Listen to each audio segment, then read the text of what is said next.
जबलपुर से आपको बड़ी खबर बता दें, बीजेपी सदस्यता अभियान में फर्जीवाड़े पर एफआईआर दर्ज की गई है। बीजेपी विधायक अजय बिश्नोई की शिकायत पर एफआईआर दर्ज कर ली गई है। ओमती पुलिस ने फोन कॉलर्स के खिलाफ एफआईआर दर्ज की है। फोन कॉलर्स ने ठेके पर बीजेपी सदस्य बनाने का ऑफर दिया था। साइबर सेल की मदद से पुलिस ने जांच शुरू कर दी है। भोपाल और इंदौर में भी एफआईआर दर्ज की गई है। तो ये बड़ी खबर आपको बता रहे हैं जबलपुर से, जहां पर बीजेपी सदस्यता अभियान को लेकर फर्जीवाड़ा हुआ था और फर्जीवाड़े में अब एफआईआर दर्ज कर ली गई है। आगे की कार्रवाई जारी है। बीजेपी विधायक अजय बिश्नोई ने यह शिकायत की थी, एफआईआर की मांग की थी, जिसके बाद अब एफआईआर तो दर्ज कर ली गई है। आगे की कार्रवाई जारी है। फोन कॉलर्स ने ठेके पर बीजेपी सदस्य बनाने का ऑफर दिया था, जिसके खिलाफ शिकायत की गई थी। साइबर सेल की मदद से पुलिस ने अब जांच शुरू कर दी है। तो भोपाल और इंदौर में 2 जगहों पर एफआईआर दर्ज की गई है। आपको बता दें कि जबलपुर में सदस्यता अभियान जो बीजेपी चला रही है, उसमें फर्जीवाड़ा हुआ था और कॉल करके ठेके में सदस्य बनाने का ऑफर दिया गया था, जिसके बाद उस पर कार्रवाई की मांग भी उठ रही है। अब जाकर कार्रवाई शुरू कर दी गई है। 2 जगहों पर एफआईआर दर्ज हुई है। तो कॉलर्स ने ठेके पर बीजेपी सदस्य बनाने का पहले तो ऑफर दिया और उसके बाद जैसे ही मामले का खुलासा हुआ, लगातार बयानबाजी भी देखी गई और उसके बाद मांग भी उठने लगी और बीजेपी सदस्यता अभियान में फर्जीवाड़ा का पूरा मामला है, जिस पर अब एफआईआर दर्ज कर ली गई है। फिलहाल बीजेपी विधायक ने इसकी शिकायत की थी। तो इसी खबर पर विजेंद्र पांडे हमारे साथ सीधे लाइव जुड़ रहे हैं। तो विजेंद्र, अब जाकर एफआईआर दर्ज हो गई है, आगे कौन सी कार्रवाई करने की तैयारी है?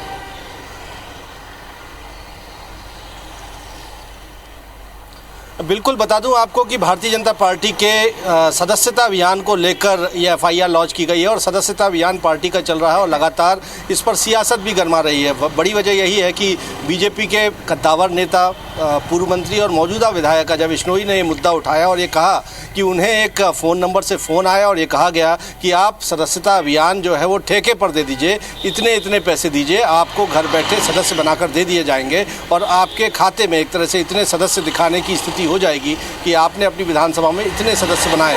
अजय बिश्नोई का ऐसा कहना है कि ऐसे फ़ोन उनके पास एक नहीं, बार आए, मना करने के बाद भी बार फ़ोन किया गया, दबाव डाला गया और कल उन्होंने एक ट्वीट किया था और ये कहा था कि इस तरह से अगर फर्जीवाड़ा होगा, जो नए लोग पार्टी से जुड़ रहे हैं वो इस तरह की फर्जी एजेंसियों का सहारा लेकर अपने नंबर एक तरह से बढ़ाना चाहते हैं, बड़े नेताओं तक पहुँचना चाहते हैं, लेकिन सक्रिय कार्यकर्ता, पार्टी के जो खांटी कार्यकर्ता हैं, उनको उपेक्षा का शिकार ऐसे में होना पड़ सकता है क्योंकि वो ज़मीन पर काम कर रहे हैं और नए लोग जो हैं वो इस तरह से फर्जी एजेंसियों का सहारा ले रहे हैं। लिहाजा पुराने कार्यकर्ताओं को एकजुट करने की भी कवायद अजय बिश्नोई ने की। एक बयान भी जारी किया कि ऐसे लोगों की लड़ाई जो है वो एक तरह से लड़ रहे हैं, खांटी कार्यकर्ताओं की लड़ाई लड़ रहे हैं। लेकिन इस मामले पर सियासत गरमाई उमंग सिंगार, नेता प्रतिपक्ष मध्य प्रदेश विधानसभा के, उन्होंने कहा कि ये एक सबूत है कि अगर बीजेपी का विधायक ही ये बात कह रहा है तो मध्य प्रदेश में ठेके पर बीजेपी का सदस्यता अभियान चल रहा है। लेकिन इस सियासत के बीच में अजय बिश्नोई की ओर से एक शिकायत जबलपुर के ओमती पुलिस थाने में की गई थी। पुलिस ने इस मामले पर एक एफआईआर लॉन्च कर ली गई है। जो फ़ोन नंबर अजय बिश्नोई की ओर से बताया गया था, जिस नंबर से उन्हें बार फ़ोन कॉल आए, ठेके पर सदस्यता अभियान दे देने का एक तरह से दबाव बनाया गया, तो उस फ़ोन नंबर धारक पर एक एफआईआर दर्ज की गई है। आईटी एक्ट की धाराओं के तहत एफआईआर लॉन्च की गई है।